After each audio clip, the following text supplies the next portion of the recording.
Hello Internet, I'm the Disney Brain, and a lot has happened since I spent a month plus catching up on JRPGs. But before we eventually break down the end of Beast Morphers, which I have many thoughts on, I wanted to make a video focusing entirely on one of my favorite Ranger antagonists in one of my favorite seasons. I know I've talked about Jungle Fury a lot, just in general, so the idea here is to add on to the conversation and not spend too much time repeating stuff you've heard me dig into in my big old season review. So with that said, let's talk about who Jarrod really is. The first detail about the young man who was almost one of the 3 chosen guardians is a pretty vital one. To make it to this point, Jarrod clawed his way to elite student status at the Paishwa Academy, sometimes literally. His fighting style in the beginning, and really all throughout the series, relies on releasing a lifetime's worth of pent-up aggression, and over the course of the series, we get a good sense as to why. But that's kind of an issue here, an issue that Jungle Fury builds on as the story progresses. Master Mao understandably kicks out Jarrod after the hilarious "Where's My Towel" incident, but that's really odd timing, isn't it?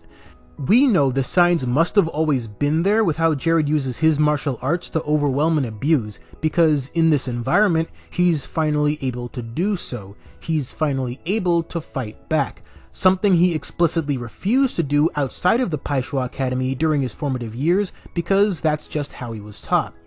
This brings me to the main point I want to highlight about Jarrod's upbringing. Despite the fact that he had what should have been a proper outlet for his less than ideal childhood, nobody actually cared about him all that much.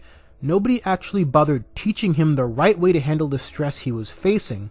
Dom basically confirms this when Casey asks him about Jarrod, since he was the only one to even know superficial information about the man prior to his expulsion. But it goes a little deeper than that.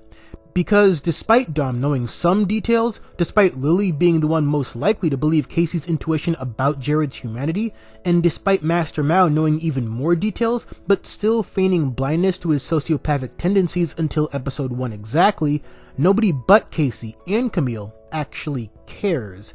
And nobody but Casey in that moment seems to believe that we can teach misguided people good things and make them less misguided. And on top of that, nobody, but especially not Master Mao, seems to want to look at the big picture here, that in spite of all the really cool things the team learned through a variety of masters and a variety of trials, the system didn't serve Jarrod in the same beneficial way, even though he was a top student.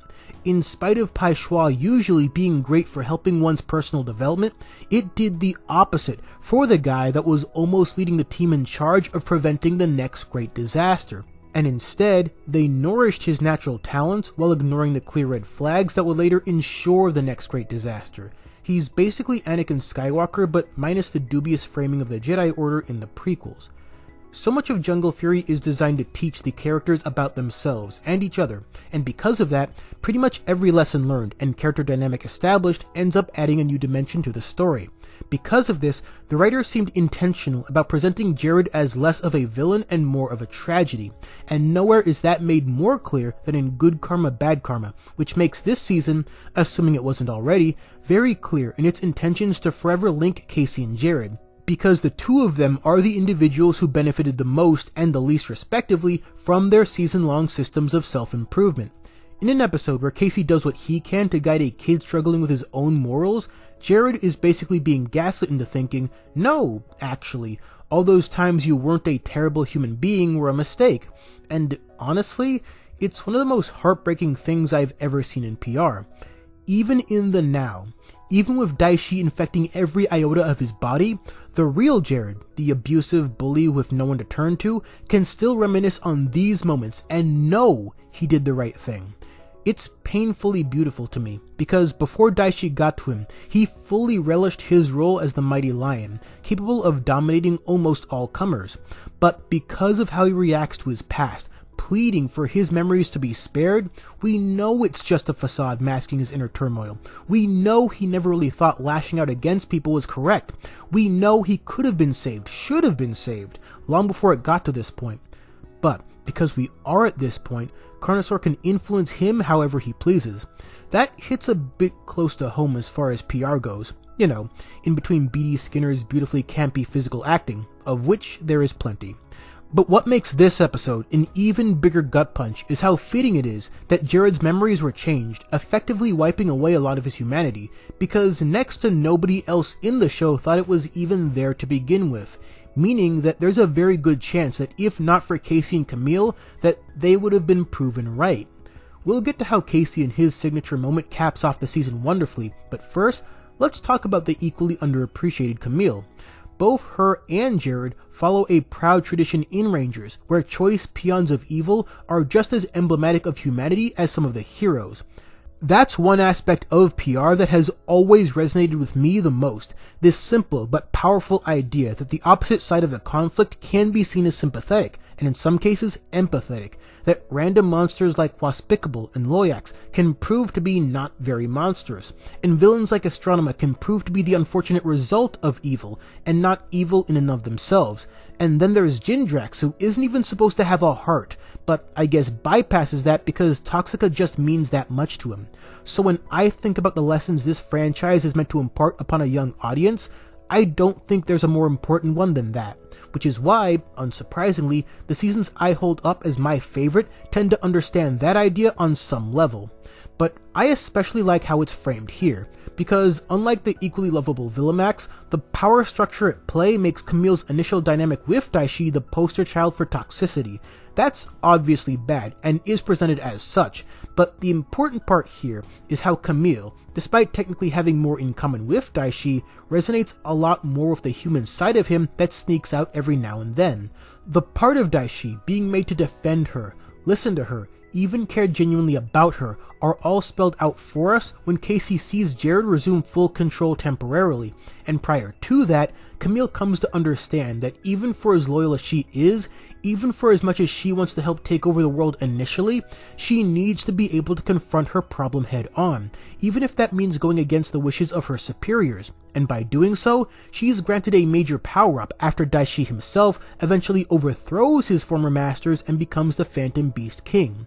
So in spite of Carnosaur's actions making Jarrod even less of an upstanding citizen, Camille's actions keep the real Jarrod from ever slipping away completely, which is kind of ironic, since for the longest time, she assumed the real Daishi was finally rewarding her loyalty with affection when it was Jarrod this entire time. So, her ultimate resolution comes not by way of habituating to her very toxic, very abusive relationship, but by realizing that such a toxic, abusive relationship sucks, and she shouldn't have to put up with it, and that the real romance was with the guy who successfully expelled that specific demon from within him, the guy who was able to start over, become the person he always wanted to be, because someone finally understood him, and another finally taught him. Which brings us to the Tiger Master himself. I don't want to belabor this point too much by recanting the same old details I've drowned you guys in over the course of some 3 or 4 videos, but I'd be remiss to not at least mention it here, because Casey becoming a master, specifically because he believed in Jarrod when none of his allies did, is just such a great moment to me, and is also very Star Wars adjacent, unsurprisingly. And it speaks to my previous points about how there was a hole or two in what the Jungle Fury team has taught. Because for as much as they come to understand each other and themselves, there's a clear stopping point when it comes to understanding their enemies. But, you know, maybe there shouldn't be. Maybe people who show signs of growth and humility should be given a chance to be heard and to start over, because maybe that's all they really needed in the first place. All this to say, I think Jarrod as a vessel for Daishi ends up being one of the most compelling things about this franchise. He's a man that was deemed a lost cause by almost everyone, including the master who trained him. And this not just because he had by that point done a lot of irredeemable things, or because everyone assumed Daishi had won the battle for control, in spite of Casey's pleas to the contrary. Those are all fairly reasonable objections. No, what always kills me about how Jarrod almost wasn't saved is that nobody knew a single solitary thing about him. No one knew what he was struggling with, or why he kept struggling with it while learning martial arts. This isn't me blaming them for not knowing, other than Master Mao, obviously, but it was just very telling how that lack of compassion was rooted in a lack of understanding. Whereas, when Wes understood Rancic's story, his first thought was maybe he has a point, and maybe Time Force doesn't as much, at least in the moment. And that really is the big old thesis statement of Jungle Fury from start to finish. The notion that there's more to everyone than just what you're told or what you perceive, and that understanding leads to greater strength. In a season where the former Towel Boy spends a lot of time learning, that was one thing he was able to effectively teach. It's a great thing to remember in times like these, and really all times, and it's a great lesson that a great deal of folks way too old for this show could still really stand to learn. So, sorry again guys for such a long wait in between videos. For those wondering, the full Season 2 review of Beast Morphers will probably drop once a couple of episodes air stateside, at least. Hopefully the wait for that will be worth it while I throw a few other videos at you in the meantime. And until then, thanks for watching.